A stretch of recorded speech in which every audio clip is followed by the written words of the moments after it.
இரண்டாவது மாடு. மாடு கொடுப்பதா இருந்தா 2 வருஷம் கம்பல்சரியா பரிபூர்ணமா இருக்கணும். 2 வருஷத்துல நாட்கள் குறைவா இருக்கவே கூடாது. நான் ஆதாரத்தை பின்னாடி சொல்லுவேன் நான். அதே போல மூன்றாவது ஒட்டகம். ஒட்டகம் கொடுப்பதாக இருந்தால் 5 வருடம் கட்டாயமாக பூர்த்தியாக இருக்க வேண்டும். சொல்லி கொடுத்தான் அல்லாஹ் நடிகார்களே. இவ்வளவு அழுத்தமா ஏன் சொல்ற? நிறைய பேருக்கு தெரியுமே இது. ஏன் அப்படின்னா சமீபத்துல போன வருஷமும் சரி இந்த வருஷமும் சரி ஆங்காங்க சில பேருடைய கருத்து என்னன்னா, அதெல்லாம் மாடு மாதிரி பாக்குற மாதிரி இருந்தா போதும், 2 வருஷம் எல்லாம் தேவையில்லை, 2 வருஷத்துக்கு கம்மியாக கொடுக்கலாம், 1 வருஷம் குட்டி கூட கொடுக்கலாம், 1.5 வருஷம் குட்டி கொடுக்கலாம்னு சொல்றாங்க. அப்ப அவங்களுக்கு எவ்வளவுதான் குர்ஆன் ஹதீஸில் எடுத்து வச்சாலும் கூட புரிய மாட்டேங்குது. அப்ப நாம முதல்ல ஆதாரத்தை நம்ம தெளிவாகணும். 2 வருடம் பூர்த்தியானால் தான் ஒரு மாட்டை கூட்டு குர்பானில் கொடுக்க முடியும். ஒருவேளை 2 வருஷத்துக்கு குறைவாக ஒரு மாட்டை பிடித்து வந்து அதை 7 பங்காக பொதுமக்களுக்கு கொடுப்பார்கள் ஆனால் நிச்சயமாக அந்த குர்பான் ஏற்கப்படாது. அவருடைய முழு பாவத்தையும் அவர்கள் தான் சுமக்க வேண்டும். இதுக்கு ஆதாரம் என்ன? இமாம் முஸ்லிம் ரஹிமஹுல்லாஹ் தன்னுடைய கிதாபில் ஒரு ஹதீஸ் பதிவு செய்யறாங்க. பெருமானாருடைய வார்த்தையை, கால ரசூலுல்லாஹி ஸல்லல்லாஹு அலைஹி வஸல்லம் லா தத்பஉ இல்லா முஸின்னா, நீங்கள் குர்பானி கொடுக்காதீர்கள். எதை? இல்லா முஸின்னா, முஸின்னாவாக இருந்தாலே தவிர. முஸின்னாவை கொடுங்கன்னு சொல்றது வேற, ஆனா அழுத்தமா சொல்றாங்க பாருங்க. அரபில் எப்படி சொல்லுவாங்கன்னா, இது இருந்தாலே தவிரன்னு சொல்லுவாங்க. இப்ப அழுத்தமா சொல்றாங்க, கொடுத்தால் நீ முஸின்னாவை தான் கொடுக்க வேண்டும். லா தத்பஉ இல்லா முஸின்னா, கொடுப்பதாக இருந்தால் பிராணியில் முஸின்னாவுடைய அளவை அடைந்த பிராணியைத்தான் கொடுக்க வேண்டும். இல்லா ஐயா அசுர அலைக்கும் ஃபதத்பஉ ஜஸஅத்தன் மினல்லாஹ். ஆனா ஒரே ஒரு சலுகை மட்டும் கொடுக்குறாங்க.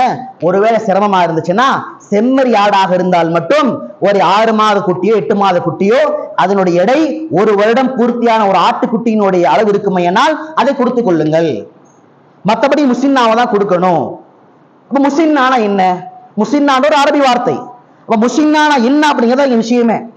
அப்ப முஸின்னா என்பதனுடைய அத்துணை மதுஹபினுடைய இமாம்கள், இமாம் அபு ஹனீஃபா, இமாம் ஷாஃபிஈ, இமாம் மாலிக், இமாம் அஹ்மத் இப்னு ஹம்பல் ரஹிமஹுல்லாஹ், இவங்க எல்லாரும் ஹதீஸ்களுடைய விரிவுரையாளர்கள்.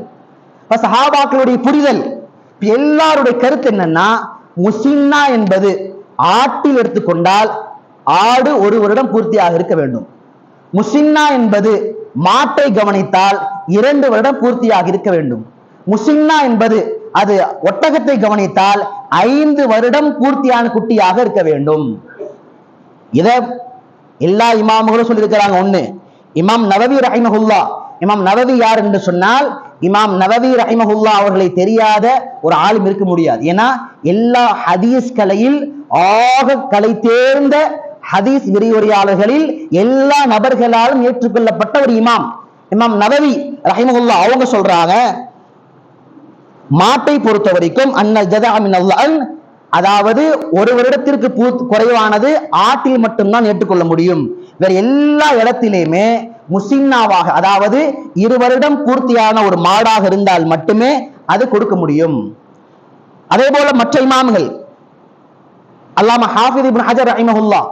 ஹாஃபிஸ் இப்னு ஹஜர் ரஹிமஹுல்லாஹ் யார் என்று சொன்னால், புகாரியினுடைய கிதாபினுடைய மிகப்பெரிய விரிவுரையாளர், புகாரி கிதாபினுடைய மிக முக்கியமான விரிவுரை எழுதிய மகான். அவங்க சொல்றாங்க, முஸின்னா என்பது 2 வருடம் கட்டாயமாக பூர்த்தியாக இருக்க வேண்டும். 2 வருடம் பூர்த்தியாகவில்லை என்று சொன்னால் அந்த மாட்டை என்ன செய்ய முடியாது, அதை கொடுக்கவே முடியாது உதுஹையால. அது மட்டும் இல்ல, மதுஹபெல்லாம் ஏத்துக்காம மதுஹபை வேண்டாம் என்று சொல்லக்கூடிய சலஃபி என்று இருக்கக்கூடியவர்கள், அவங்களுடைய முக்கியமான பிரதான கிதாப் என்னன்னா அல் மௌசுஅத்துல் ஃபிக்ஹிய்யா.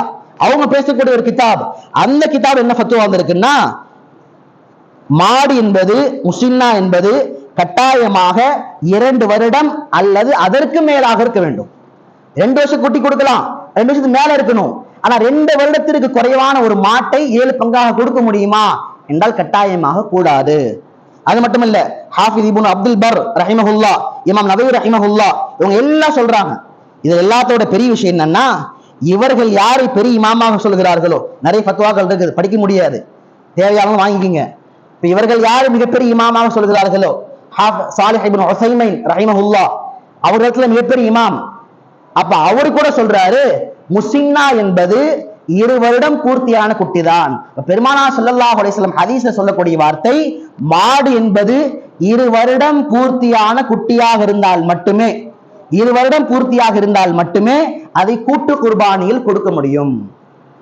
இப்ப இவ்வளவு ஆதாரங்கள் இருந்தும் சொல்லப்பட்ட பிறகும் குர்ஆனையும் விட்டுட்டு ஹதீஸையும் விட்டுட்டு தன் மனோ இச்சைக்கு ஏற்றவாறு நான் பிடிச்ச முயலுக்கு 3 காலு தான் சொல்ற மாதிரி நான் 2 வருஷத்துக்கு கம்மியா தான் மாடு பிடிப்பேன் என்று சொல்லுவார்கள். ஆனால் இவர்களை பார்த்து ஒரே ஒரு ஆயத்து தான் ஞாபகம் வருகிறது.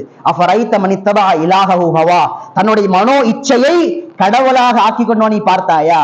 அவனுக்கு அல்லாஹ்வும் கிடையாது, அல்லாஹ்வுடைய சட்டமும் கிடையாது, ரசூலுல்லாஹும் கிடையாது, ரசூலுல்லாஹுடைய சட்டமும் கிடையாது. அப்ப இது மாதிரியான நபர்கள் கூட்டு குர்பானி கொடுப்பார்களே ஆனால், அந்த ஏற்பாட்டை செய்வார்களே ஆனால், அந்த கூட்டு குர்பானி எந்த விதத்தில் கூடும்?